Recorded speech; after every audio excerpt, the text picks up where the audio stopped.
범사에 감사하라. 이는 너희를 향하신 하나님의 뜻이니라. 그런데 우리 인간은 종종 감사는커녕 하나님에 대한 원망, 느낄 때도 있고 그런 순간들이 있습니다. 본문의 제자들 바로 이런 기분이었습니다. 지나간 3년 동안 예수님을 따랐습니다.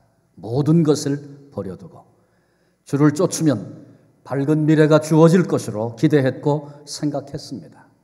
그런데 최후의 만찬 이후에 주님께서 계속해서 말씀하시는데 너희 중에 한 사람이 나를 배신할 것이다. 내가 이제 곧 죽을 것이다.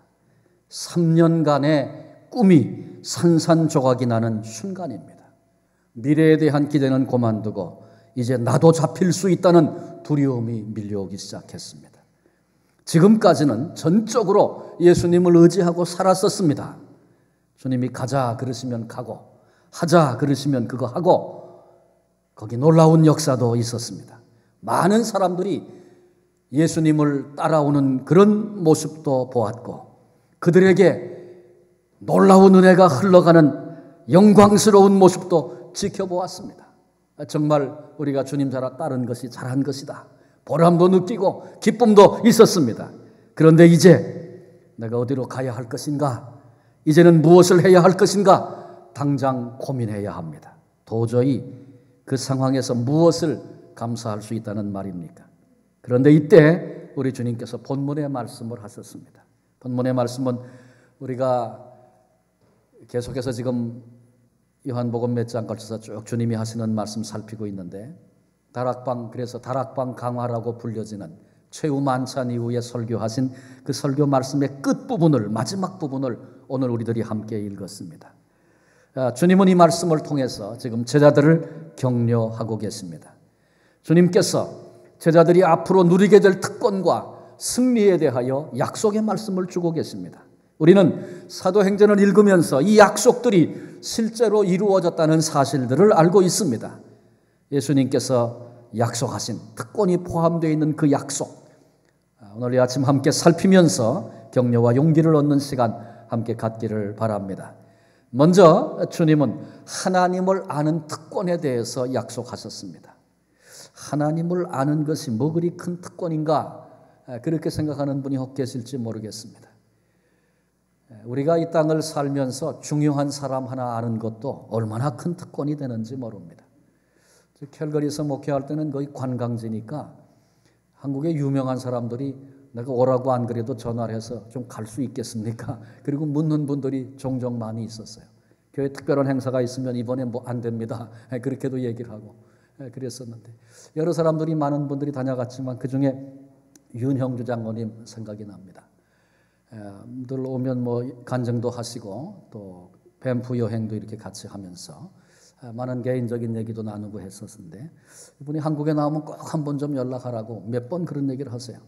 근데 제가 한국에 나갔다가 시간이 한 번 돼서 그분에게 우연히 연락을 했는데 목사님 지금 마침 잘 나오셨다는 거예요. 그래서 왜 그러냐 그랬더니 윤형주, 송창식, 김세환, 트윈 폴리오라고 여러분 기억하시죠? 이분들이 옛날에 활동하다가 상당 기간 활동을 쉬었었어요. 그런데 그 사람들이 모여가지고 옛날 그 생각을 하면서 다시 한번 무슨 뭐 문화회관인가 무슨 그런 큰 건물을 빌려가지고 거기서 콘서트를 한다고 표 보내드릴 테니까 누구든지 같이 데리고 오고 싶은 사람이 있으면 모시고 같이 오세요.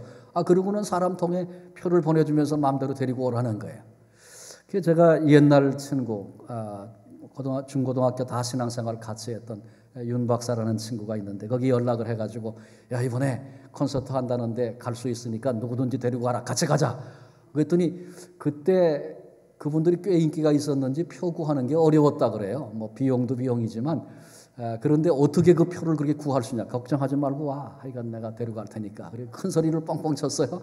그 몇 친구들을 막 왔어요. 와가지고 옛날 오랜만에 오랜 친구들이 같이 모여 앉아서 옛날 음악도 듣고 즐거운 얘기도 나누고 그랬어요. 나한테 묻는 거예요. 당신 캐나다 사는데 어떻게 이런 표를 구할 수 있었냐. 내가 윤형주 장로를 좀 안다 그랬어요. 여러분 조금 안다는 것이 음악하는 사람 안다는 것도 때로는 그렇게 자랑거리가 되고 또 잘 할 수 없는 일을 하게도 만들고 그러지 않습니까? 그런데 하물며 천지 만물을 만드신, 그리고 온 우주의 주인이 되시는 하나님을 안다는 것, 이것이 놀라운 일이 아닐 수 없는 것입니다. 주님이 본문 25절에 그런 약속을 했어요. 아버지에 대한 것을 밝히 이르리라. 드러내서 밝히 일러줄 때가 온다는 것입니다. 그래서 우리로 하나님 아버지를 아는 자로 오늘을 살게 하겠다고 약속의 말씀을 주고 계신 것입니다. 주님의 생애, 주님이 하셨던 행적, 가르침, 거기에는 신비에 속한 것들도 많이 있어서 그때는 그게 무슨 말씀인지, 왜 그런 행동을 하셨는지 이해가 안 되는 일들이 많았었습니다. 근데 성령님이 오시면 이런 모든 것들을 분명히 드러내고 가르쳐 주실 것이다. 그래서 아는 자가 되게 할 것이다. 그런 말씀입니다. 그런데 나중에 주님이 약속하신 이 말씀대로 성령이 오셨고 제자들에게 성령이 임하시고 나니까 그때 예수님이 왜 그런 일을 하셨는지, 그때 예수님이 왜 그런 말씀을 하셨는지 그 의미가 선명하게 깨달아져서, 아, 그랬었구나. 그래서 그 말씀을 그때 하신 것이구나. 이런 의미였구나. 이렇게 감격하던 제자들의 모습을 우리는 알고 있습니다. 사랑하는 성도 여러분, 오늘 우리가, 피조물인 우리가, 제한된 우리가 하나님 아버지를 안다는 것은 큰 특권이 아닐 수 없습니다. 대학에서 철학 강의를 듣는다든지 아니면 철학책을 읽어보면 거기에는 질문은 많이 있는데 정확한 대답이 없습니다. 또 유실론 철학가도 마찬가지입니다. 하나님에 대한, 하나님을 아는 분명한 이해와 지식이 없으니까 그냥 추상적으로 신이라고 부르고 막연하게 설명할 뿐입니다. 그런데 우리는 역사의 주인이 되시는 전능하신 하나님 아버지를 분명히 알고 다른 사람에게 하나님을 설명할 수도 있고, 그리고 개인적으로 내가 하나님과 깊은 관계를 맺고 오늘을 살 수 있는 것, 여러분, 이것이 놀라운 특권입니다. 주님께서 하나님을 너희가 알게 된다, 그렇게 약속하심으로 엄청난 특권을 말씀해 주셨습니다. 이 특권을 누리시고 하나님을 더 깊이 알아가고 하나님과 개인적인 관계, 은혜의 관계 유지하며 살 수 있는 이 축복이 우리 모두에게 임하시기를 바랍니다. 두 번째로 주님은 기도 응답의 특권에 대해서 말씀했습니다. 하나님께 무언가를 요청할 수 있다면 이것은 큰 특권입니다. 우리는 신앙생활하면서 기도 하도 많이 들어가지고 그게 뭐 그리 대단한 특권인가 생각합니다. 지금도 미국 워싱턴에 가면 로비스트들이 활동을 합니다. 한국도 로비스트들을 활용한다 그래요. 그래서 그 로비스트들이 하는 일을 예를 들어서 설명한다면, 한국에서 와서 사람을 삽니다. 왜 사냐 하면 한국에 이해관계가 있는 그런 법안을 상정하려고 할 때 이 결정에 영향을 줄 수 있는 사람 만나게 해달라는 것입니다. 그 시간을 얻어가지고 한국 사정을 그 사람에게 알리고, 그래서 그 법을 결정할 때 한국에 유리하게 할 수 있도록 그렇게 하는 것입니다. 그 로비스트들이 하는 일은 단지 말할 수 있는 기회를 부여하는 것입니다. 나는 개인적으로 줄이 없고 만날 수 없고 알지 못하는데 그 사람이 가운데 껴가지고 연결을 해주고 그거 하나 하고 엄청난 돈을 받습니다. 많은 돈을 지불해 가면서 미국 정부와 관련된 사람을 알고 그에게 만나고 그에게 그것을 요청하고 그 자체만을 가지고 특권이라고 지금 말하고 있는 거죠. 그런데 한 나라의 정부가 아니라 전지전능하신 우주 만물을 주관하시는 하나님께 우리가 무엇인가를 요청할 수 있다는 것, 그것이 얼마나 큰 특권이 되겠습니까? 26절에 보니까 그날에 너희가 내 이름으로 구할 것이요 내가 너희를 위하여 아버지께 구하겠다 하는 말이 아니니, 이건 무슨 말씀이냐 하면 오늘까지는 제자들이 필요한 것이 있으면, 그리고 많은 사람들이 몰려들고 어떤 상황이 벌어졌을 때 이런 일이 해결돼야 되겠다, 이런 일들이 생기면 제자들이 누구에게 구했습니까? 누구에게? 그래요, 예수님께 달려가고 주님 이런데 어떻게 할까요? 주님께 말씀을 드리면 우리 주님이 하나님 아버지께 기도하셨어요. 그래서 하나님께서 주님의 기도를 들으시고 필요를 다 공급하시고 채우셨단 말이죠. 그런데 우리 주님께서 이제부터는 직접 너희들이 하나님께 청해라, 내가 이런 권세를, 이런 권리를 너희에게 준다, 이거는 엄청난 특권에 대한 약속입니다.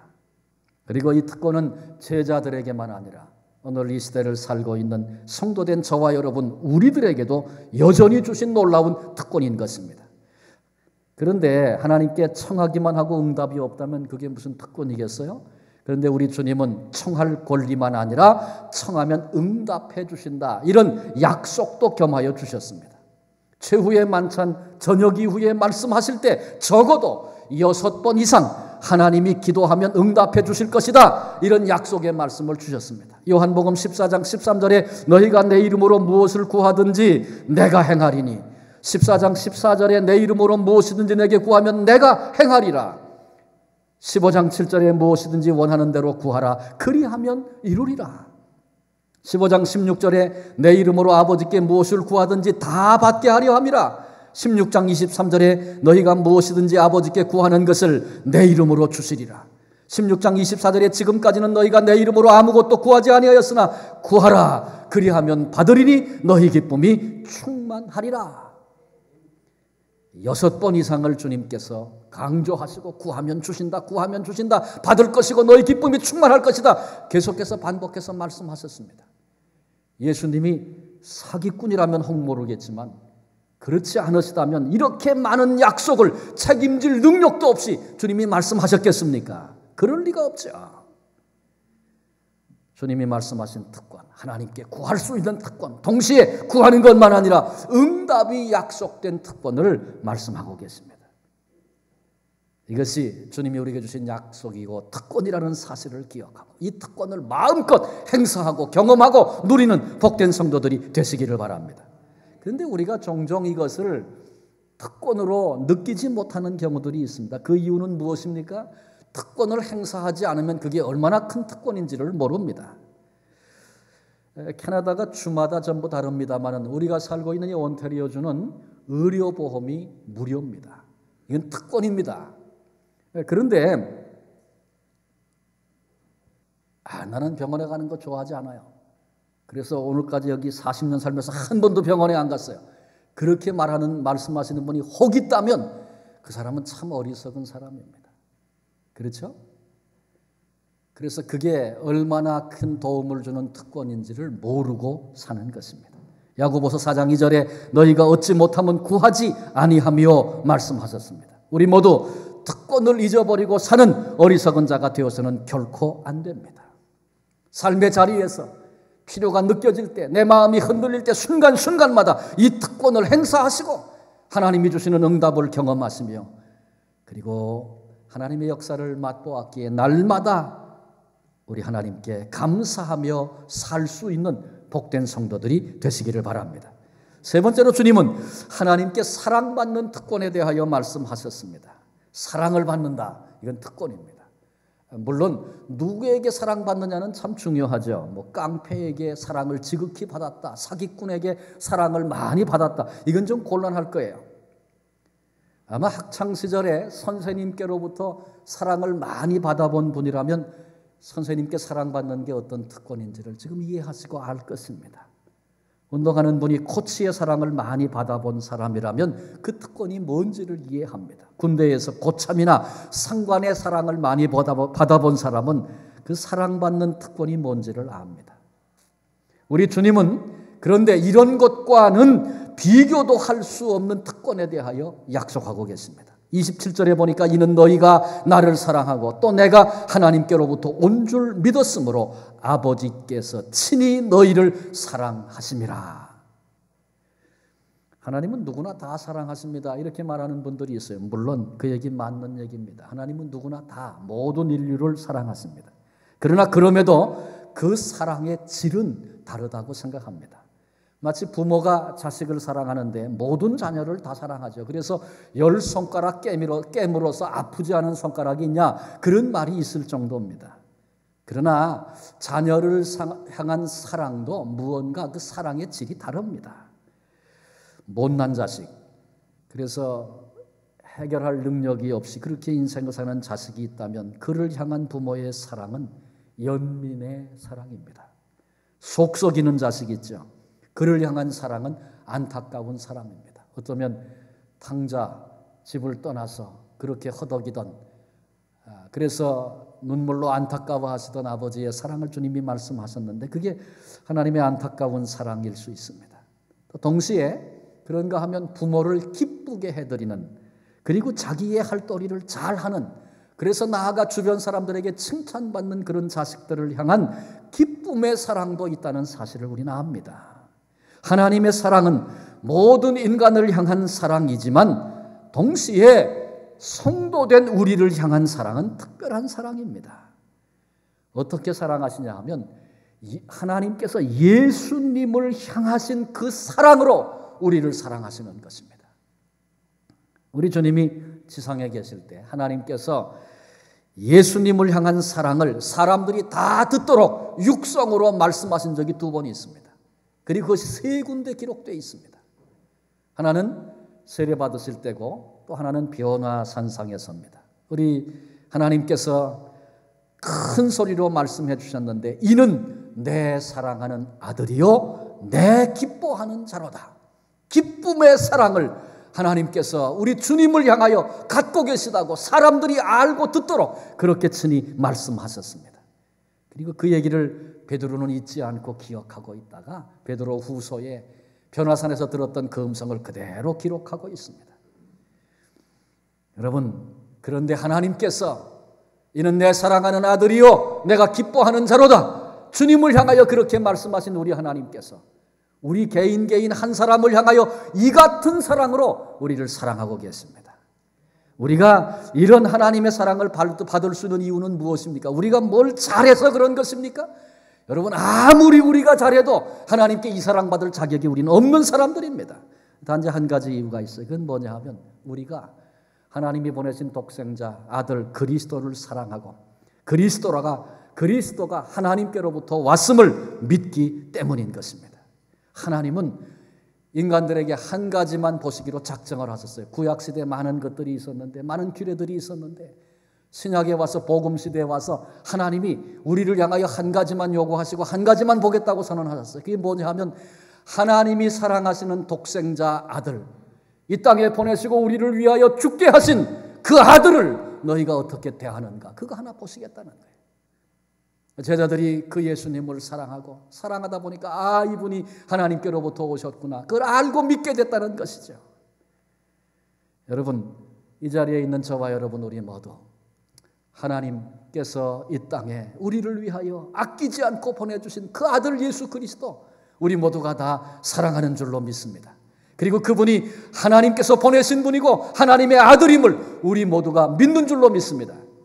그래요. 그거 하나 보고 하나님께서 우리를 주님을 사랑하는 사랑으로 사랑하신다는 것입니다. 그렇습니다. 우리는 하나님의 사랑의 대상이 되었습니다. 그래서 하나님께서 항상 사랑의 눈으로 우리를 살펴보고 계십니다.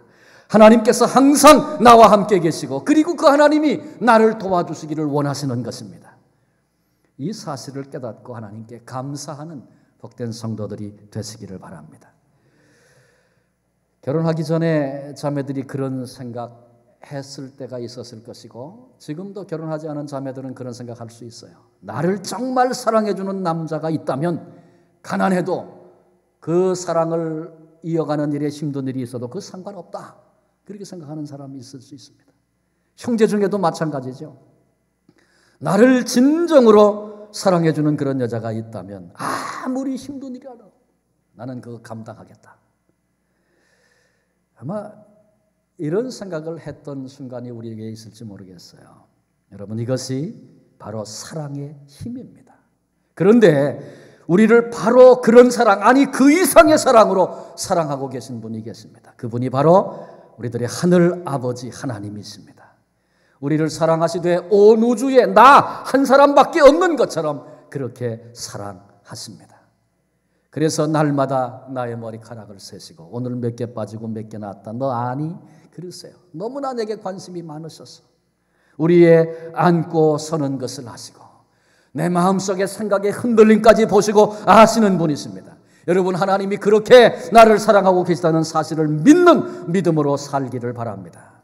우리가 기쁠 때에 우리와 더불어 함께 기뻐해 주시고 우리가 아파할 때에 우리와 더불어 아니 나보다 더 많이 아파하시는 그런 분이 계십니다. 하나님께서 우리들이 죄 때문에 결국은 어찌할 수 없이 영원한 형벌과 영원한 멸망에 빠질 수밖에 없다는 것 보시고 안타까워하시다가 독생자 아들 보내시고 우리를 대신하여 죽게 하심으로 우리를 살려내시고 우리를 구원하신 그 하나님의 사랑이 날마다 우리와 함께하는 것입니다. 여러분, 어찌 이것이 특권이 아닐 수 있으며 어찌 우리가 감사하지 않고 오늘을 살 수 있겠습니까? 오늘 이 시간 나를 향하신 하나님의 사랑을 다시 한번 생각해 보시고 이 사랑 때문에 기뻐하고 위로받고 감사하며 살 수 있는 우리 모두가 되시기를 바랍니다. 마지막 네 번째로 주님은 승리에 대한 약속을 말씀하셨습니다. 예수님이 특권에 대한 약속을 몇 가지 말씀을 하시니까 제자들이 이제 우리가 무엇을 누리게 될 것인가 그 부분에 대해서 눈이 열리고 깨달아지기 시작한 것으로 그렇게 말씀을 읽으면서 느껴집니다. 특별히 예수님께 질문을 던지지도 않았는데 예수님이 미리 아시고 말씀하셨다는 사실 때문에 아주 깊은 인상을 받았던 것 같아요. 내가 아버지께서 나와 세상에 아버지에게서 나와 세상에 왔고 다시 세상을 떠나 아버지께로 가느니라 이렇게 말씀하시니까 제자들이 그러는 거예요. 지금까지는 주께서 지금에야 주께서 모든 것을 아시고 또 사람의 물음을 기다리시지 않는 줄을 아나이다. 이로써 하나님께로부터 나오심을 우리가 믿사옵나이다. 지금 제자들이 이런 고백을 할 수 있었던 것은 아마 주님의 말씀을 들으면서 도대체 주님이 어디로 간다는 말이냐, 비유로 말씀하시니까 깨닫지를 못하고 도대체 무슨 말씀인가 그렇게 마음에 생각을 하고 질문할까 그러고 있는데 주님이 미리 아시고 말씀하시는 거예요. 내가 아버지에게서 나와 세상에 왔고 다시 세상을 떠나 아버지께로 간다. 자기들의 속에 있던 질문을 주님이 묻기도 전에 말씀하시니까 그들이 놀란 것입니다. 그래서 고백하기를 주께서 모든 것을 다 아십니다. 사람의 물음을 기다리시도 않으시는 분이십니다. 이런 고백을 하면서 이로써 하나님께로부터 나오심을 우리가 믿사옵나이다. 이제는 우리가 이런 믿음에 이르게 되었습니다. 이게 주님께서 이 말씀을 들으시면서 제자들이 안다, 이제는 믿는다 그렇게 자신 있게 말하니까 그 말씀 들으시면서 제자들이 가지고 있는 믿음이 아직도 얼마나 연약한 믿음인가 주님은 아시잖아요. 그래서 31절 32절에 예수께서 대답하시되 이제는 너희가 믿느냐? 보라, 너희가 다 각각 제 곳으로 흩어지고 나를 혼자 둘 때가 오나니 벌써 왔도다. 그러나 내가 혼자 있는 것이 아니라 아버지께서 나와 함께 계시느니라. 너희들 너무 너희 믿음 가지고 자신하지 말아라. 아직 그렇게 큰 믿음 아니다. 곧 두려워서 다 나를 버리고 도망갈 것이다. 그러나 그때 주님께서 그런 너희들이 그 믿음 가지고 도대체 뭘 할 수 있겠냐 그렇게 말씀하시지 않고 그러면서 오히려 주님은 승리를 지금 약속하고 계신 것입니다. 33절에 보니까 이것을 너희에게 이르는 것은 너희가 내 안에서 평안을 누리게 하려 함이라. 세상에서는 너희가 환난을 당하나 담대하라. 내가 세상을 이기었노라. 예수님께서 정작 십자가에 돌아가셨을 때 제자들과 세상은 어떻게 예수님의 십자가를 바라봤습니까? 예수님이 처절하게 실패했다. 그렇게 생각하고 그렇게 느꼈습니다. 그런데 예수님이 처절하게 실패한 것이었습니까? 그러나 예수님은 십자가에 돌아가셨을 뿐만 아니라 말씀대로 3일 만에 부활하심으로써 모든 죄의 권세를 물리치시고 사탄을 패배케 하고 더 이상 우리의 원수 중의 원수인 죽음으로 맥을 추지 못하도록 그렇게 만들지 않으셨습니까? 주님께서 우리에게 지금 이런 승리를 약속하고 계시는 것입니다. 우리가 주님의 이름으로 귀신을 쫓아내고 주님의 이름으로 병자를 위해서 기도하고 동시에 우리가 기도할 때 하나님이 들으시고 응답하신다. 기적이 일어날 것이다. 이렇게 믿고 기대할 수 있습니다. 왜? 주님께서 이미 승리하시고 이기셨기 때문에 그렇습니다. 그러므로 우리는 승리할 것이다. 이렇게 믿을 수 있는 것이죠. 그런데 우리 주님께서 승리를 약속하셨는데 주님의 승리가 정말 사실로 멋진 것은 우리가 이기는 것처럼 보일 때에 승리할 뿐만 아니라 우리가 지는 것처럼 보일 때에도 승리한다라고 하는 것입니다. 예수님의 삶을 보십시오. 주님이 어떻게 승리하셨습니까? 주님은 지상에 계실 때 귀신을 내쫓으셨습니다. 귀신이 예수님만 보면 벌벌 떨고 예수님이 하나님의 아들이라고 증언하셨어요. 말씀을 할 때 군대 귀신도 쫓겨나고 떠나게 됐습니다. 풍랑이 일 때 바람아 잔잔하라 꾸짖고 말씀하시고 명령하실 때 자연계도 순종했습니다. 앉은 맹인을 일으키고 눈먼 자를 보게 하시고 그리고 죽은 자를 살리심으로 주님은 승리자임을 대언하여 보여주셨습니다. 그러던 예수님이 십자가에 무능력한 자로 죽으셨습니다. 그렇게 큰 승리를, 원래 약한 분이 아니라 그렇게 큰 승리를 하시던 분이 아무 힘없는 자의 모습으로 저항 한번 하지 못하고 처절한 모습으로 십자가에 죽으신 것입니다. 그러니 그때 제자들도 많은 사람들도 마음이 무너지고 예수님이 패배했다, 실패했다, 다 그렇게 느꼈습니다. 그런데 우리 주님은 죽으심으로 실패한 것이 아니라 다시 부활하심으로 마귀의 권세를, 죄의 권세를, 죽음의 권세를 오히려 깨뜨리시고 승리하신 것입니다. 이것이 오늘 주님이 우리에게 약속하신 승리입니다. 우리가 기도할 때 응답을 받음으로 승리하지만 때로는 기도의 응답을 받지 못함으로도 승리합니다. 우리는 기도할 때 모든 어려움이 제거됨으로도 승리하지만 우리는 제거되지 않은 어려움 가운데서도 승리를 경험하게 됩니다. 이것이 바로 예수님이 약속하신 승리입니다.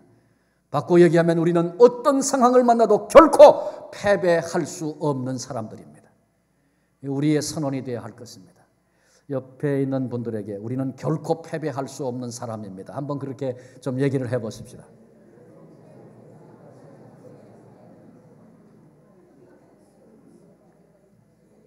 결코 패배할 수 없는 사람들. 이게 주님이 우리에게 주신 약속의 말씀입니다. 여러분, 누가 죽음을 앞에 두고 평안할 수 있겠습니까? 담담하게 죽음을 맞이할 수 있겠습니까? 아니, 죽음을 앞에 두고 누가 감사할 수 있겠습니까? 누가 기뻐할 수 있겠습니까? 저는 목회하면서 그런 분들을 뵀어요. 어떻게 그럴 수 있습니까?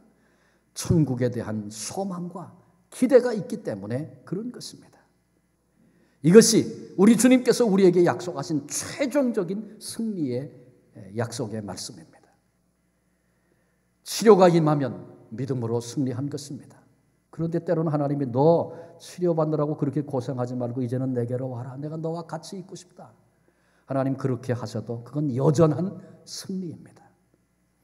죽음의 위협이 마음의 그 평안을 뺏어갈 수 없도록, 그 마음의 두려움을 심어줄 수 없도록 우리 주님께서 승리하게 하시는 것입니다. 이것이 주님이 약속하신 승리입니다. 우리는 기도 응답을 통해 승리하고 응답받지 못한 기도를 통해서도 그 기도 가운데도 승리하는 것입니다.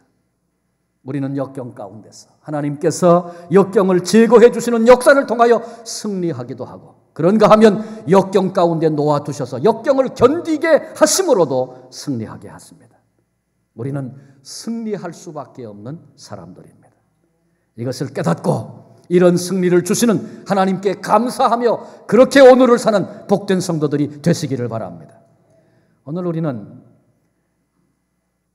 절망 중에 있는 제자들, 이제 다 끝났구나 그렇게 생각하는 제자들에게 약속의 말씀을 통하여서 정녕 놀라운 특권이 너희의 것이다 말씀하시는 그 말씀을 같이 나눴습니다.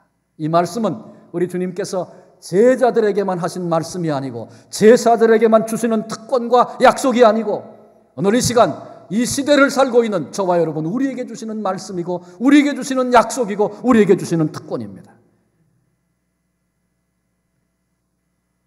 오늘을 사는 우리에게 얼마나 많은 염려와 걱정과 때로는 문제들이 밀려오고 있다는 것, 우리 삶을 통해서 경험하고 있지 않습니까? 오늘 이 예배에 나오실 때 마음에 어떤 염려, 어떤 걱정을 가지고 나오셨습니까?